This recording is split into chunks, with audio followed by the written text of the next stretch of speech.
Now that Brodeur has left the Devils, aren't they supposed to be good at keeping the puck out of the net? Because, that was a stinker effort by them last night. Really, really bad. Man, Corey Schneider, man, come on, bud. You can do better than that. But, on the other hand, the Penguins looked amazing. Crosby got 2 goals. The second goal was a beauty, and that wasn't even the story of the game.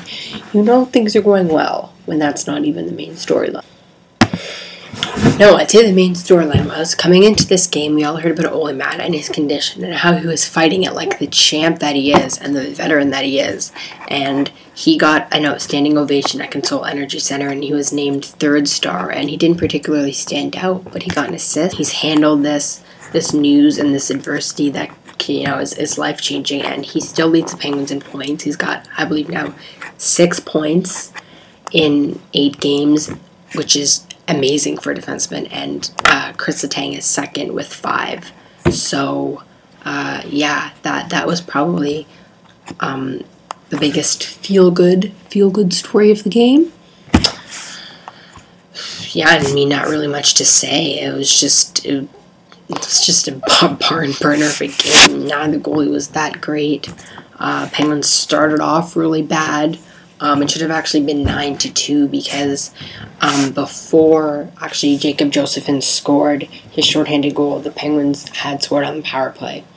And if the root cameras show that the puck was indeed over the line, but that was not shown till later, and so the refs probably could not see it on the ice at the time. It was inconclusive, but there is a little sliver of white. You can see the puck is fully over the line, just the tiniest bit. That was not shown till after, but that's a moot point because they won 8-3 anyway, so it doesn't matter. But they gave up a shorthanded goal, which is not good and does not help the power play, but it's still 40% in the league, which I do not think they're going to be able to maintain, but they're maintaining it, and it looks good. It looks really good. Everyone's just doing super on the power play. That shot by Malkin, that's a bomb.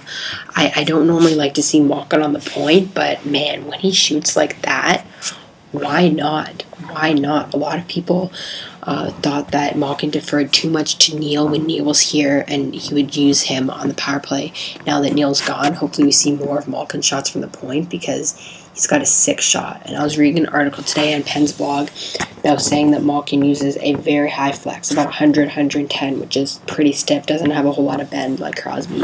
So the fact that he can whip off shots from the point like that, that's pretty impressive. If he had a really flimsy stick like Phil Kessel, just imagine the kind of shots he could whip off. It's pretty special. One thing I will say about the power play is Chris Letang.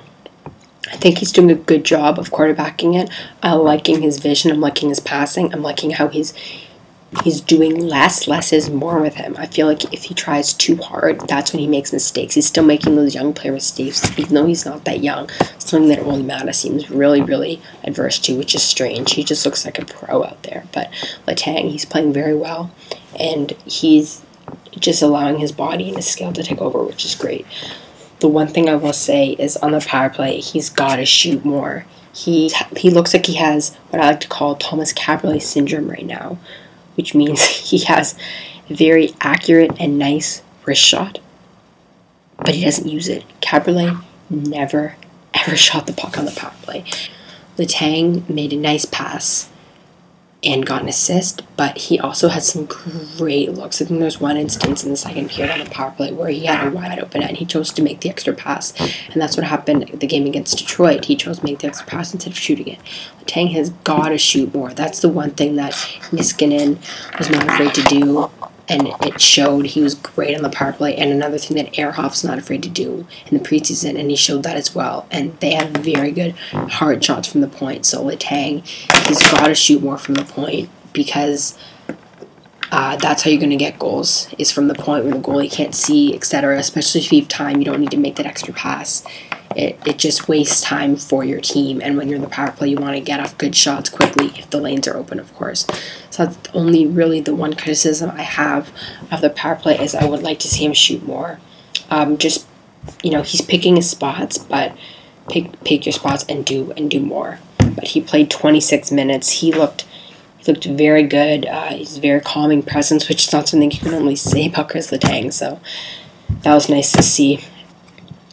Simone Dupre also, I thought, had a great game. The thing with Simone Dupre that drives me nuts is there's so much good, but then there's so much bad that comes with it. He's such a mixed bag of talent. Like, his stretch pass to Patrick Hornfist, that was beautiful. That was a beautiful pass. That was the kind of thing that Dan Bausman did, and when it worked, it looked so good. Letang did that a lot, and that was a perfect pass from Dupre and a great shot by Hornquist. But there's too much bad that comes with it. Again, he took another minor penalty. He takes a lot of them in the offensive zone. Really dumb penalties, not moving his feet, which he has to stop because he has so much talent, and he takes himself out of the game when he does that. And the Penguins' penalty kill has been very good lately. It's, I think, 18 for 18 now of their last 18 kills. But it's still only around 80%, so I expect it to get a bit higher.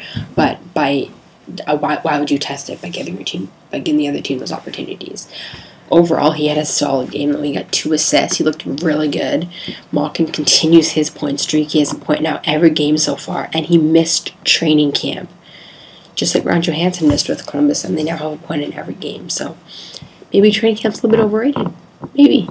Pascal Dupuis, another great game. He now has 8 points in 8 games, quietly having an amazing season, even after being away from Crosby. He's playing with Malkin, which of course helps, but he looks really good. I'm really glad to see that Dupuis back and healthy on an 82-point pace, which of course won't happen, but it's still nice to see.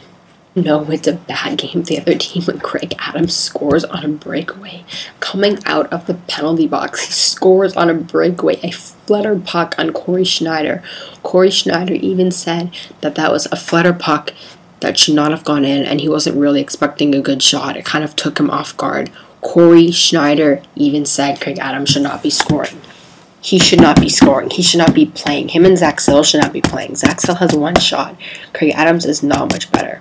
I saw a great tweet on Twitter the other day, or I read it on a blog, where someone said his best asset is that he's a below-average penalty killer.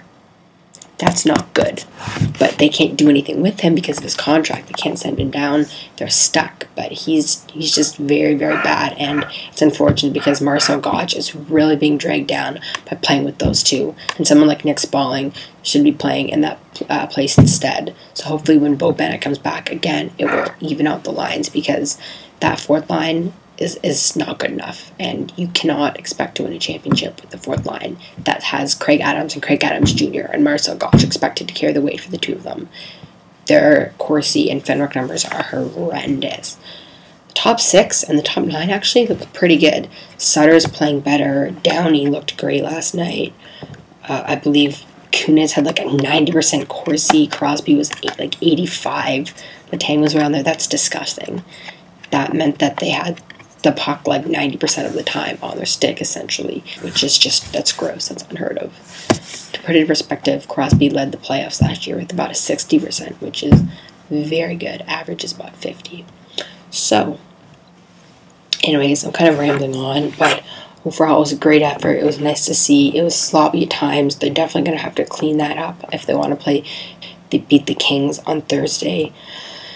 Because we all know how good the Kings are defensively, despite not having Slava Voinov. They still have a very deep roster. Anze Kopitar should be back. They also have that 70s line, which is arguably the hottest line in hockey right now. You can make a case that the Jamie Benn, Tyler Seguin line, Jason Spezza line is as well. They also have Jonathan Quick, who is one of the best goalies in the NHL, if not the best goalie in the NHL. They're actually winning in the regular season this year.